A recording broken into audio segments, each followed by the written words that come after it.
Assalamualaikum warahmatullahi wabarakatuh. Jadi untuk pertemuan kali ini kita akan membahas tentang analisis rasio keuangan. Jadi untuk analisis rasio keuangan ini seperti di analisis common size dan juga di analisis trend itu digunakan untuk melihat kondisi dari perusahaan. Jadi dengan kita melihat common size, kita melihat tren, dan juga kita melihat rasio keuangan dari satu laporan keuangan perusahaan, maka kita bisa mengetahui kondisi dari perusahaan tersebut. Selanjutnya di sini untuk pengertian dari analisis rasio itu sendiri adalah bentuk atau cara yang umum digunakan dalam analisis laporan finansial. Jadi memang biasanya yang digunakan untuk melihat atau menilai dari perusahaan itu kan kita melihat laporan keuangannya. Nah, biasanya yang dilihat adalah rasionya untuk mengetahui keadaan dari perusahaan, asetnya gimana, utangnya gimana, terus juga bagaimana perusahaan ini bisa menggenerate laba, apakah bagus atau enggak. Kayak gitu-gitu nanti bisa dilihat dari rasionya. Terus juga di sini hasil dan analisa ini merupakan dasar untuk dapat menginterpretasikan kondisi keuangan dan hasil operasi dari perusahaan.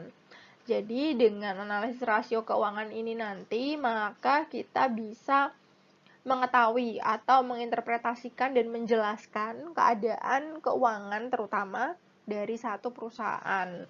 Jadi bagaimana labanya, bagaimana modalnya, bagaimana susunan utangnya, bagaimana perusahaan ini bisa memanfaatkan asetnya untuk menghasilkan laba. Seperti itu nanti bisa dilihat di laporan keuangan, di analisis rasio. Untuk menilai biasanya ada yang namanya variabel pembanding. Jadi misalnya kita punya laporan keuangan satu perusahaan, terus kita lihat rasionya. Nah, untuk kita bisa menilai apakah rasio yang kita lihat ini sudah sesuai atau sudah bagus atau bagaimana keadaannya, kita bisa menggunakan variabel pembanding. Variabel pembanding yang pertama yang bisa digunakan adalah rasio rata-rata industri sejenis. Jadi kita bisa melihat rasio rata-rata dari industri yang sama seperti apa yang perusahaan kita geluti gitu. Jadi kalau misalnya perusahaan kita itu bergerak di industri food and beverage, maka kita bisa membandingkan dengan rasio-rasio perusahaan yang ada atau sama dengan industri kita gitu. Jadi perusahaan lain yang di industri yang sama kayak kita gitu. Kita jadikan pembanding. Dengan adanya pembanding, maka kita tahu kita tuh ada di posisi yang atas atau di bawah atau memang sudah rata-rata dengan industri sejenis. Terus yang kedua, kita bisa menggunakan rasio berdasarkan standar yang telah ditentukan sebelumnya. Bisa jadi ada standar-standar yang harus dipenuhi kalau misalnya kita mau misalnya kayak gini ya, di rasio bank itu ada rasio namanya CAR, itu minimal dia adalah 3% gitu misalnya. Maka rasio standar itu harus dipenuhi oleh semua perusahaan atau bank. Semua perusahaan bank gitu maksudnya. Jadi seperti itu. Terus yang ketiga bisa dengan rasio historis. Rasio historis itu kita bisa bandingkan dengan rasio di periode sebelumnya. Apakah naik atau turun, kita bisa lihat dari sana. Terus yang keempat, rasio berdasarkan perusahaan market leader atau kompetitor tertentu. Jadi kalau misalnya kita ada di satu usaha di mana kita waktu melakukan usaha itu ada yang namanya perusahaan market leader gitu ya. Kalau misalnya mie instan itu market leadernya adalah Indomie. Kita misalnya bergerak juga memproduksi mie instan. Nah, kita bisa lihat tuh rasionya Indomie, perusahaan Indomie itu kayak gimana. Terus juga kita bisa juga melihat dari kompetitor kita, rasionya gimana. Dengan membandingkan dengan market leader dan juga kompetitor, maka kita bisa menginterpretasikan keadaan dari perusahaan kita sendiri. Terus selanjutnya untuk analisis rasio keuangan memiliki beberapa fungsi dan juga manfaat gitu ya. Untuk fungsinya yang pertama adalah sebagai alat untuk menilai dan menganalisis prestasi operasi organisasi atau perusahaan, dan yang kedua sebagai kerangka kerja perencanaan dan pengendalian keuangan. Seperti yang sudah saya jelaskan tadi, untuk fungsi dari analisis rasio keuangan itu sendiri adalah untuk menilai atau untuk melihat keadaan dari satu perusahaan. Terus kalau misalnya sudah diketahui, maka analisis rasio tersebut itu bisa digunakan untuk membuat satu perencanaan dan pengendalian di masa yang akan datang. Terus juga di sini manfaatnya adalah ada bagi manajemen, terus bagi manajer kredit atau kreditur, bagi investor, dan untuk manajer perusahaan. Jadi ada beberapa pihak-pihak yang memang membutuhkan laporan keuangan atau analisis rasio dari laporan keuangan ini. Nah, terus selanjutnya di sini tadi ya sudah saya jelaskan manfaat dari analisis rasio keuangan, ada untuk kreditur, ada untuk investor, ada untuk perusahaan, dan juga untuk manajemen dan manajer gitu. Jadi kalau untuk kreditur itu lebih kepada untuk mengetahui kemampuan dari peminjam atau perusahaan itu sendiri.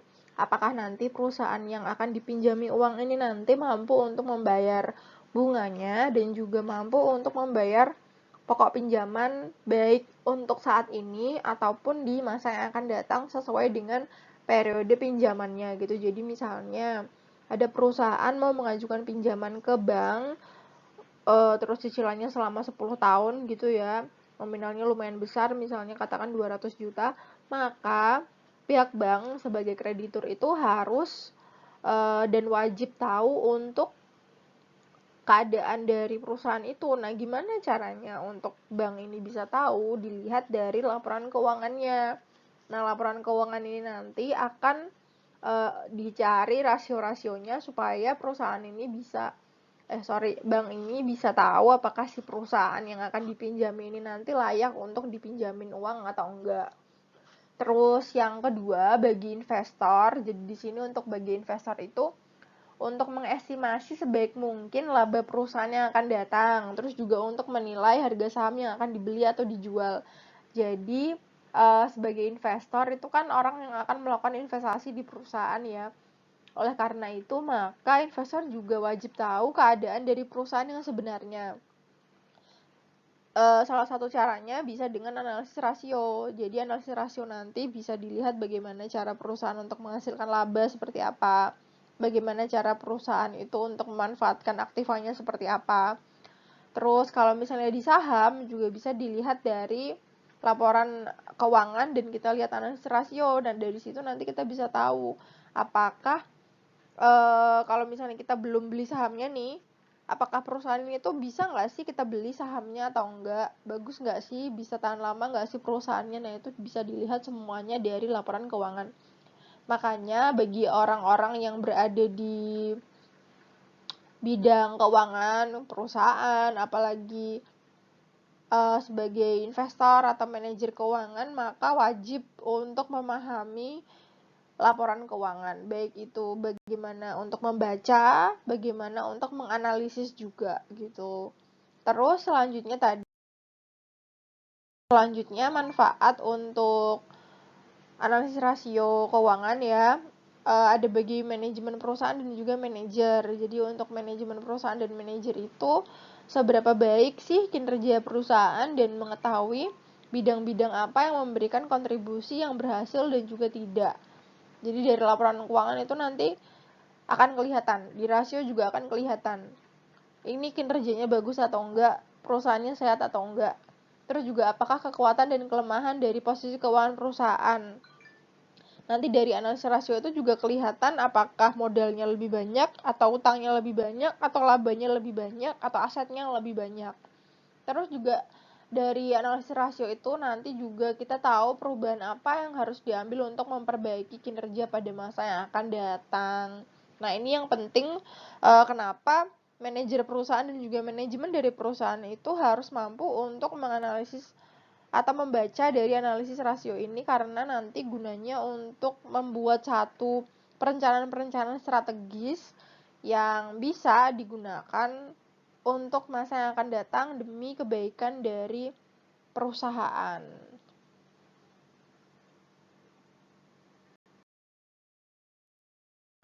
Terus di sini ada jenis-jenis dari analisis rasio. Jadi analisis rasio itu dibagi menjadi 5. Ada rasio likuiditas, ada rasio aktivitas, ada rasio leverage, rasio profitabilitas, dan juga ada rasio pasar. Nah, nanti kita akan bahas satu-satu rasio ini isinya apa aja dan bagaimana cara untuk menghitung masing-masing dari rasio di sini gitu. Nanti ini isinya hitung-hitungan semua nih.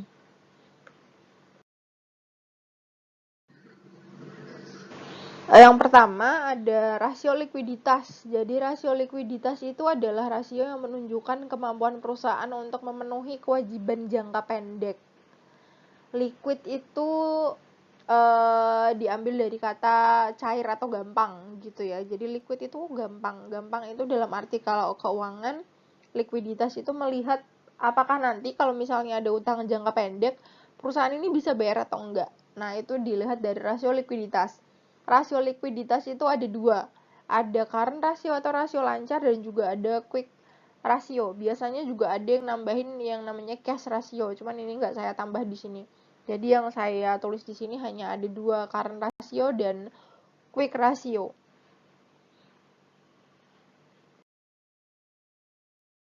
Yang pertama, di sini ada current ratio atau rasio lancar. Jadi rasio lancar ini adalah perbandingan antara current asset atau aktiva lancar dengan current liabilities atau utang lancar. Liabilities itu adalah utang, aset itu adalah aktiva. Jadi caranya untuk menghitung current ratio atau rasio lancar itu dengan membagi antara aktiva lancar dibagi dengan utang lancarnya. Kalau misalnya ada yang nanya, Bu, yang aktiva lancar itu yang gimana, Bu? Nah, itu kita balik lagi ke pertemuan yang kemarin. Laporan keuangan. Jadi aktiva lancar itu yang seperti apa? Utang lancar itu yang seperti apa? Jadi teman-teman harus bisa membedakan. Kalau di laporan keuangan biasanya kelihatan kok ada current asset gitu, ada tulisannya current asset, ada current liabilities. Terus di sini rasio lancar itu yang rendah menunjukkan likuiditas jangka pendek yang rendah. Terus rasio lancar yang tinggi tidak akan bermanfaat bila terdapat persediaan yang banyak dan tidak dapat dicairkan dalam waktu singkat. Jadi, current rasio itu kan aktiva lancar dibagi dengan utang lancar. Aktiva lancar itu biasanya isinya ada kas, ada persediaan. Kalau misalnya di rasio lancar itu nilainya tinggi, kita lihat dulu. Nilai tinggi itu komposisinya dari mana?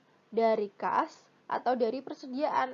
Kalau misalnya dia mayoritas dari persediaan, sama aja. Karena kan ini tadi current rasio itu untuk melihat kemampuan perusahaan untuk membayar hutang jangka pendek. Kalau misalnya current rasionya tinggi tapi isinya persediaan semua, maka persediaan itu kan harus dijual dulu baru bisa dapat cash. Nah, itu juga sama aja, kan rasio yang tinggi itu tidak akan bermanfaat jika isinya banyak persediaan karena tidak mampu digunakan untuk membayar utang jangka pendek.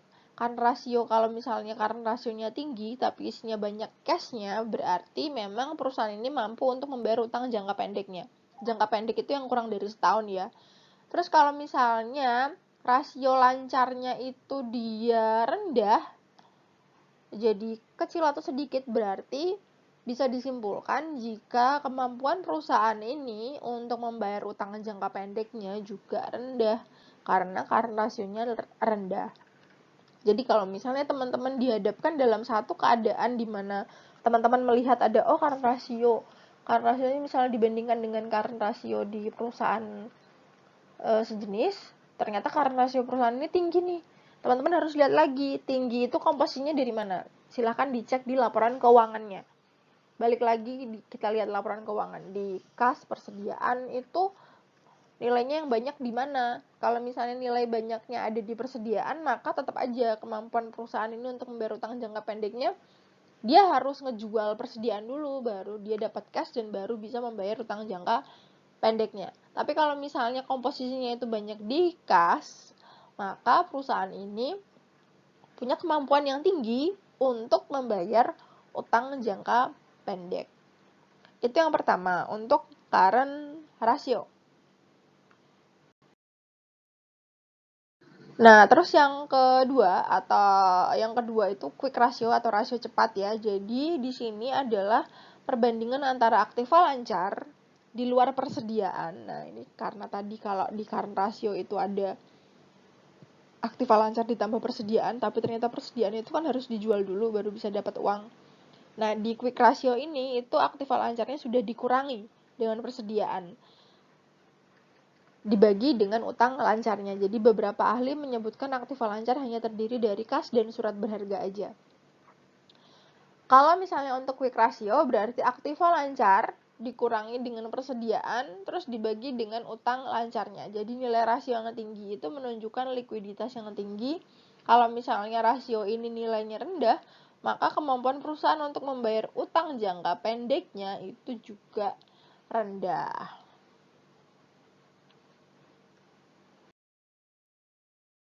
Nah, di sini teman-teman bisa lihat nanti ini adalah contoh dari neraca. Kita lihat susunannya ya. Yang paling atas ada aktiva. Aktiva tuh di sini ada aktiva lancar, terus ada aktiva tetap. Aktiva lancarnya terdiri dari kas dan surat berharga, ada piutang dagang, ada persediaan, ada biaya dibayar di muka. Itu semuanya masuk di aktiva lancar. Terus kalau yang aktiva tetapnya ada bangunan, terus peralatan, dan aktiva lainnya. Terus untuk di utang dan modal saham, itu ada utang lancar, ada utang jangka panjang, ada modal saham. Untuk utang lancarnya ada utang dagang, ada utang jangka pendek lainnya, ada rekening akrual dan lainnya. Terus kalau untuk utang jangka panjang ada utang jangka panjang itu sendiri, ada sewa, ada pajak, ada lain-lain lah ya. Terus modal saham juga.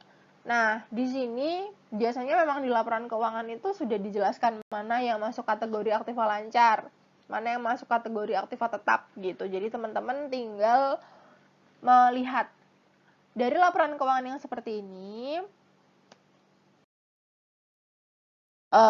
Laporan laba ruginya seperti ini. Jadi untuk laporan laba rugi itu ada penjualan, terus ada HPP, ada biaya-biaya, terus ketemu laba operasi, terus ada penyesuaian dan lain-lain.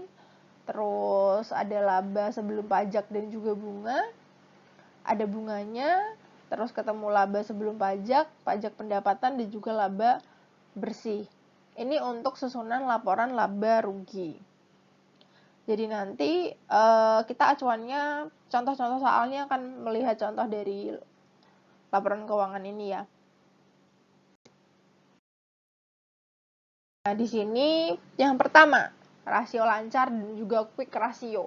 Rasio lancar itu tadi kan aset lancar dibagi dengan utang lancar. Nah, mari kita lihat silahkan dilihat di slide yang neraca. Di situ dijelaskan kalau aset lancar itu adalah 7.539. Utang lancarnya sebesar 3.400. Jadi untuk current ratio besarnya adalah 2,2. Jadi nilai 2,2 ini bisa diartikan setiap Rp1 hutang akan dijamin oleh Rp2,2 dari aktiva lancarnya. Terus kalau untuk yang quick ratio atau yang tadi yang sudah dikurangi persediaan, maka quick ratio-nya adalah aktiva lancar dikurangi dengan persediaan dibagi dengan utang lancarnya. Jadi 7539 dikurangi dengan 2613 dibagi dengan 3.400. Ketemunya adalah 1,4. Jadi nilai 1,4 ini bisa diartikan setiap Rp1 dari utang itu dijamin dengan 1,4 aktiva lancar di luar persediaan. Jadi tadi teman-teman bisa melihat perbedaan perhitungan antara rasio lancar dengan quick ratio atau rasio cepat. Kalau yang rasio lancar itu seluruh total dari aktiva atau aset lancarnya. Kalau yang quick ratio itu adalah aktiva lancar yang sudah dikurangi dengan persediaan. Nanti silahkan di swipe up lagi, di up lagi untuk yang laporan neracanya ya. Nanti teman-teman bisa cek angkanya itu sudah benar seperti ini atau enggak. Selanjutnya di sini ada rasio aktivitas. Jadi kalau untuk rasio aktivitas itu adalah rasio yang digunakan untuk melihat seberapa besar efisiensi penggunaan aset oleh perusahaan. Jadi rasio aktivitas itu nanti melihat bagaimana perusahaan ini memanfaatkan aset untuk mendapatkan laba. Untuk rasio aktivitas di sini ada 5. Yang pertama ada perputaran piutang atau receivable turnover, ada periode pengumpulan piutang, terus ada perputaran persediaan atau inventory turnover, ada perputaran aktiva tetap, dan ada perputaran dari total aktiva. Yang pertama, untuk perputaran piutang atau receivable turnover. Jadi perputaran piutang itu menggambarkan kesuksesan perusahaan dalam menagih piutang dagangnya. Ini untuk perusahaan-perusahaan yang punya piutang ya. Jadi kalau untuk perusahaan yang punya piutang itu untuk melihat bagaimana piutangnya itu bisa kembali itu dalam jangka waktu berapa lama sih? Nah, itu kita lihatnya dari receivable turnover. Untuk mencari receivable turnover caranya adalah pendapatan dibagi dengan piutang. Udah gitu aja, pendapatan atau hasilnya berapa, pendapatan itu didapatkan dari laporan laba rugi. Pendapatan dibagi dengan piutang. Terus yang kedua, periode pengumpulan piutang. Jadi untuk periode pengumpulan piutang itu digunakan untuk mengetahui rata-rata hari yang diperlukan untuk mengubah piutang menjadi kas. Jadi kalau misalnya perusahaan ini itu banyak sekali menjual barang menggunakan metode kredit, berarti kan dia punya banyak piutang tuh. Nah, kira-kira berapa lama sih untuk piutang itu tuh terbayarkan semua? Dari piutang itu menjadi kas itu berapa lama? Nah, untuk cara menghitungnya adalah periode pengumpulan piutang sama dengan piutang dibagi dengan penjualan dibagi dengan 365 hari. 365 tuh hari ya, berarti piutangnya berapa dibagi dengan penjualan dibagi 365. Nah, ini untuk contoh laporan laba rugi, contoh neraca yang akan kita pakai untuk nanti ngitung-ngitung contoh soal ya. Laporan laba ruginya sama kayak tadi sih kayaknya. Contohnya, receivable turnover-nya. Receivable turnover itu tadi pendapatan dibagi dengan piutang. Pendapatannya itu adalah 16.405, piutangnya adalah 4.353. Jadi receivable turnover-nya 3,76 kali. Terus periode pengumpulan piutang dibagi dengan penjualan dibagi 365. Ketemunya adalah 96,8 hari. Jadi asumsinya piutang itu akan menjadi kas dalam jangka waktu 96 hari lah. 96,8 berarti 97. 97 hari. Ini ya untuk penjelasannya, hasil di atas itu bisa diartikan dengan dalam satu periode atau 1 tahun, piutang itu bisa berputar sebanyak 3,76 kali. Jadi piutang, terus jadi kas, terus ada piutang lagi, terus ada kas lagi. Nah, selama 1 tahun itu sebanyak 3,76 kali. Nah, yang tadi rata-ratanya atau bisa juga diartikan dengan waktu yang diperlukan untuk mengubah piutang menjadi kas dalam satu putaran adalah 96,8 hari. Jadi dari piutang ke kas, terus untuk menjadi piutang dan kas lagi dalam 1 tahun itu rata-rata 96,8 atau 97 hari.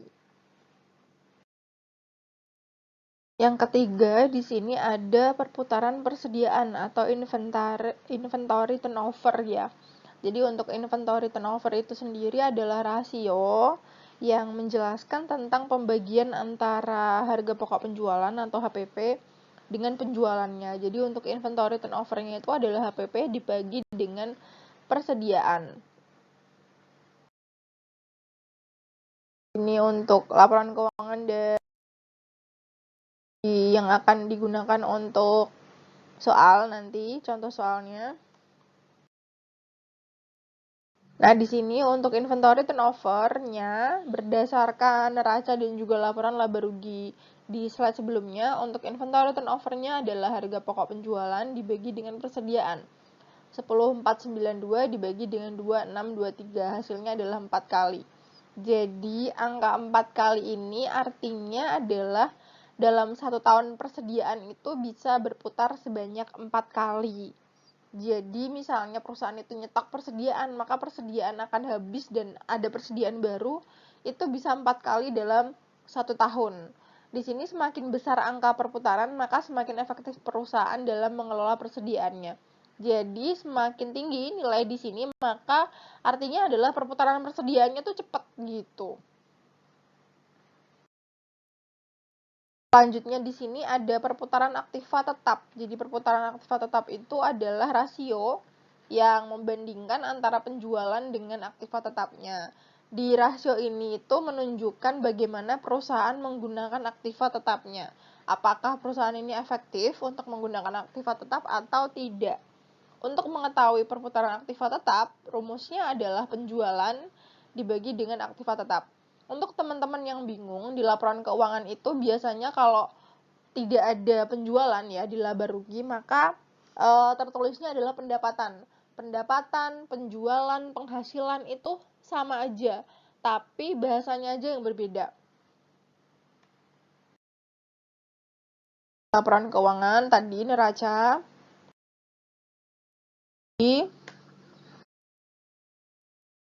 contohnya dari neraca dan juga laba rugi yang di slide sebelumnya, maka untuk perputaran aktiva tetapnya adalah penjualan dibagi dengan aktiva tetap. Penjualan sebesar 16.405 dibagi dengan 3237. Nanti kalau misalnya di laporan keuangan, Bu kok nggak ada penjualan ya Bu ya? Coba cari penghasilan. Kalau misalnya tidak ada juga, coba cari pendapatan. Itu biasanya bahasanya diganti-ganti itu.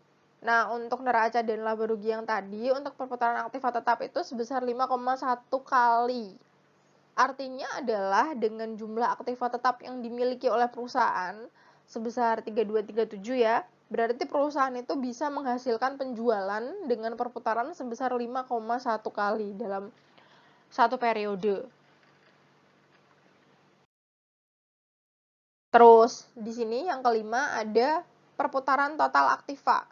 Untuk perputaran total aktiva ini menunjukkan bagaimana efektivitas dari perusahaan itu menggunakan keseluruhan aktivanya untuk menciptakan penjualan.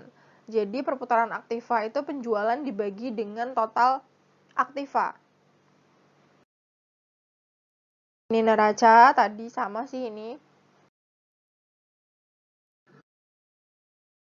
Terus untuk perputaran aktivanya, karena perputaran aktiva tadi rumusnya adalah penjualan dibagi dengan total aktiva, maka di sini ketemunya adalah 16.405 dibagi dengan 12.698. Hasilnya 1,3 kali. Jadi artinya dengan jumlah total aktiva sebesar 12.698 yang dimiliki oleh perusahaan ini, perusahaan mampu menghasilkan penjualan dengan perputaran sebesar 1,3 kali dalam satu periode. Biasanya semakin tinggi nilai dari perputaran aktiva itu, semakin efektif perusahaan bisa memanfaatkan aktiva, total aktivanya untuk menghasilkan penjualan. Terus rasio selanjutnya ada rasio utang.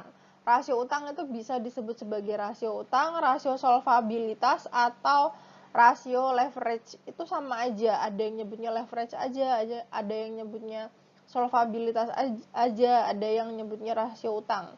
Jadi teman-teman nggak usah bingung kalau misalnya disebutkan salah satu dari rasio ini, tapi intinya sama, dia adalah rasio utang, untuk mengukur jumlah utang dari perusahaan. Di sini rasio utang itu digunakan untuk menilai perusahaan dalam memenuhi kewajiban jangka panjang. Kalau yang rasio lancar itu tadi untuk menghitung kewajiban jangka pendek atau utang jangka pendeknya, kalau yang rasio utang itu untuk menilai kewajiban jangka panjang. Di sini rasio utang ada dua yang saya tuliskan, ada debt ratio dan juga yang kedua ada time interest earn ratio. Untuk yang rasio pertama dari rasio utang, debt ratio ini menunjukkan perbandingan antara total utang dibagi dengan total aset atau total aktiva. Jadi rumusnya, debt ratio adalah total utang dibagi aja dengan total aktivanya, nanti ketemu rasionya. Logikanya, kalau misalnya nilai dari debt ratio itu tinggi, maka utangnya juga tinggi. Kedua, ada time interest earn ratio. Jadi rasio ini menunjukkan kemampuan perusahaan dalam memenuhi beban tetapnya. Beban tetapnya perusahaan itu apa sih? Bunga. Jadi karena interest itu adalah bunga, jadi time interest earn ratio itu untuk melihat kemampuan perusahaan untuk memenuhi beban tetap, yaitu bunganya. Time interest earn ratio disingkat dengan TIE. TIE itu dicari dengan rumus EBIT dibagi dengan bunga. Nah, EBIT ini apa sih? EBIT itu adalah earning before interest tax atau laba sebelum bunga dan pajak. Jadi laba sebelum bunga dan pajak dibagi dengan bunganya. Nanti ketemu time interest earn ratio. Derajatnya yang tadi sama ya. Jadi laba sebelum pajak dan bunga di situ teman-teman bisa lihat ada 1473. Bunganya ada 303. Terus contoh dari debt ratio. Debt ratio itu total utang dibagi dengan total aktiva. Total utang itu 3.400 ditambah 4.945. Jadi semua utang ya dijumlahkan, ketemu total utang lancar dan utang yang lain, utang dagang, utang macam-macam, dibagi dengan total aktivanya sebesar 12.698. Jadi ketemunya adalah 0,66. Artinya setiap 0,66 utang perusahaan itu dijamin oleh 1 rupiah dari aktiva perusahaan. Kalau misalnya nilainya itu bisa lebih dari 1 atau nilainya besar, berarti kan pembaginya lebih kecil. Berarti utangnya lebih banyak dibandingkan dengan aktiva. Nah, itu perusahaan bisa dinilai sebagai perusahaan yang beresiko karena utangnya jumlahnya sangat banyak gitu. Jadi logikanya harusnya aktiva lebih besar daripada total utangnya. Terus untuk yang rasio kedua atau time interest earn ratio, tadi EBIT dibagi bunga, EBIT itu tadi ya laba sebelum bunga dan pajak. Besarnya adalah 1473. Untuk bunganya 303 berarti ketemunya adalah 4,9 kali. Jadi satuannya kali. Artinya di sini adalah laba sebelum bunga dan pajaknya itu besarnya 4,9 kali dari pembayaran bunga. Rasio selanjutnya ada rasio profitabilitas. Jadi untuk rasio profitabilitas itu digunakan untuk mengukur kemampuan perusahaan dalam menghasilkan keuntungan pada tingkat penjualan, aset, modal, dan juga saham tertentu. Jadi di sini pokoknya rasio profitabilitas itu untuk melihat bagaimana perusahaan itu mampu menghasilkan keuntungan gitu ya. Terus ada beberapa rasio dari profitabilitas. Yang pertama ada profit margin, terus ada return on asset atau ROA, ada return on equity atau ROE, terus dan yang keempat ada rentabilitas ekonomis. Untuk rasio profitabilitas yang pertama itu adalah profit margin. Jadi untuk profit margin di sini adalah rasio yang menghitung sejauh mana kemampuan perusahaan itu untuk menghasilkan laba bersih pada tingkat penjualan tertentu. Nah, di sini rumus untuk menghitung profit margin adalah laba bersih dibagi dengan penjualan. Jadi laba bersih, laba yang sudah dikurangi dengan segala macam pajak, bunga, biaya operasi, biaya semuanya lah udah dimasukin, ketemu ada laba bersih. Biasanya dia di paling bawah, dibagi dengan penjualan. Penjualan itu berarti bisa penjualan, bisa di laporan laba rugi itu tulisannya bisa pendapatan, penghasilan tadi ya, seperti yang sudah saya jelaskan di slide sebelumnya. Untuk melihat profit margin berarti laba bersih dibagi dengan penjualannya. Yang kedua, di rasio profitabilitas ada ROA atau return on asset. Jadi rasio ini itu mengukur kemampuan dari perusahaan untuk menghasilkan laba bersih berdasarkan dari tingkat aset tertentu. Dari namanya aja udah kelihatan, return on asset. Return itu pendapatan atau laba ya, keuntungan. On asset, jadi bagaimana cara perusahaan itu memanfaatkan aset untuk menghasilkan keuntungan. Return on asset rumusnya adalah laba bersih dibagi dengan total asetnya. Yang ketiga, dari rasio profitabilitas ada return on equity. Equity itu adalah ekuitas. Ekuitas bisa berupa modal saham atau modal sendiri.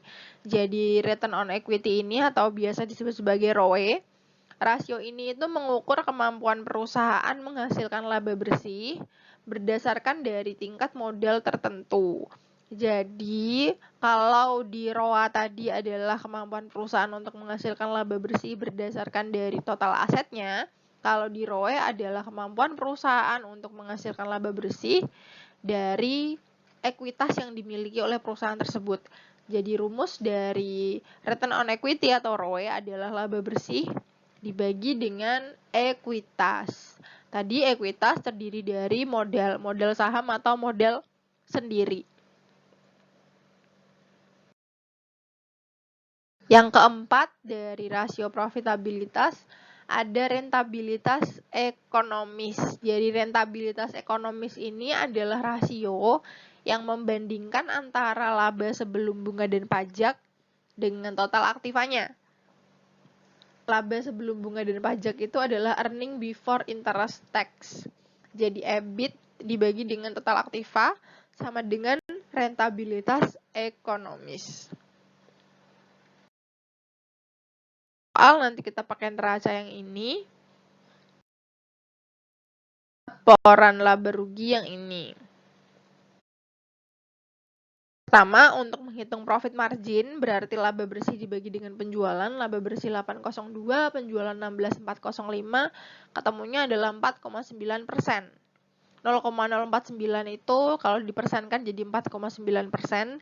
Artinya 4,9% ini adalah dengan penjualan tersebut perusahaan itu mampu menghasilkan laba bersih sebesar 4,9% dari penjualannya. Terus yang kedua, return on asset. Jadi laba bersih dibagi dengan total aset. 802 dibagi dengan 12, 698. Ketemunya adalah 6,3%. Artinya dengan menggunakan Rp1.000 total aset, maka akan dihasilkan laba sebesar Rp63.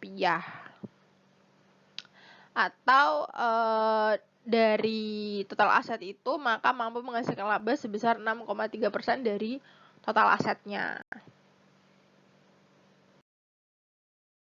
Ketiga, return on equity atau laba bersih dibagi dengan modal, karena dari neraca yang dilihat yang kita pakai untuk contoh soal ini dia hanya punya modal saham, maka ROE-nya adalah laba bersih 802 dibagi dengan modal sahamnya 4353 ketemu 18%. Jadi dari laba bersih dari modal saham yang dimiliki itu mampu menghasilkan laba bersih sebesar 18% dari modal saham yang dimiliki. Terus yang keempat ada rentabilitas ekonomis, rumusnya EBIT dibagi dengan total aktiva. 1473 dibagi 12, 698 ketemunya 12%. Jadi perusahaan mampu menghasilkan 12% earning before interest tax dari total aktiva yang dimiliki. Yang ketiga, bukan yang ketiga, yang keberapa nih tadi? Ada kayaknya yang terakhir deh. Ada rasio pasar. Jadi rasio pasar di sini adalah rasio yang mengukur harga saham perusahaan relatif dengan nilai bukunya. Rasio pasar ini hanya bisa dihitung untuk perusahaan-perusahaan yang sudah go public alias menjual saham. Jadi kalau untuk perusahaan yang tidak menjual saham, maka rasio ini nggak bisa dihitung. Ada beberapa rasio pasar. Yang pertama ada PER atau Price Earning Ratio, yang kedua ada Dividend Yield, yang ketiga ada rasio pembayaran dividen. Untuk rasio yang pertama ada Price Earning Ratio atau disingkat PER biasanya. PER ini adalah melihat harga saham relatif terhadap earning atau keuntungan perusahaan. Rumusnya PER adalah harga pasar per lembar dibagi dengan earning per lembar. Jadi harga pasar per lembar saham dibagi dengan keuntungan per lembar saham. Yang kedua, dividend yield. Rasio ini menunjukkan sebagian dari total return yang akan diperoleh untuk investor. Biasanya perusahaan itu mempunyai prospek pertumbuhan yang tinggi, nilai dividen yield-nya akan rendah karena dana akan diinvestasikan lagi. Jadi dividen yield itu rumusnya adalah dividen per lembar saham dibagi dengan harga pasar per lembar saham. Yang ketiga ada rasio pembayaran dividen. Rasio ini itu melihat dari bagian earning atau pendapatan yang akan dibayarkan kepada dividen atau investor, sebagai dividen kepada investor. Rasio pembayaran dividen ini, dividen per lembar saham dibagi dengan earning per lembarnya. Nah, di sini kalau teman-teman lihat di yang paling bawah, di situ ada saham biasa, nilai per lembar sahamnya ada 1.500 rupiah per lembar saham ya. Di sini dia ada model preference ada 1 juta lembar saham biasa, nilai per lembarnya ada 1.500. Terus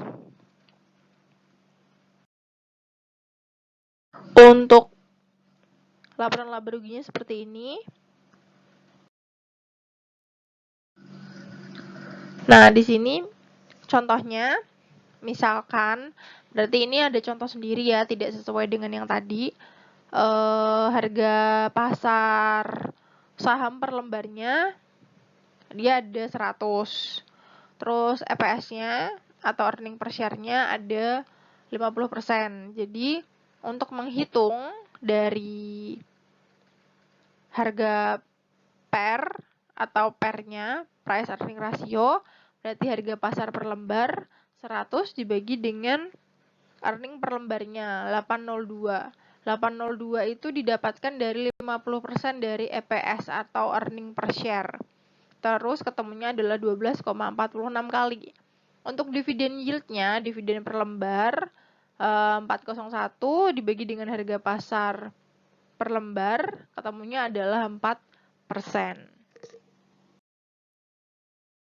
Terus untuk yang selanjutnya, yang ketiga ada rasio pembayaran dividen, jadi dividen per lembar saham dibagi dengan earning per lembarnya atau EPS-nya, jadi 4,01 dibagi 8,02 ketemunya adalah 50%. Jadi rasio pembayaran dividennya ada 50%.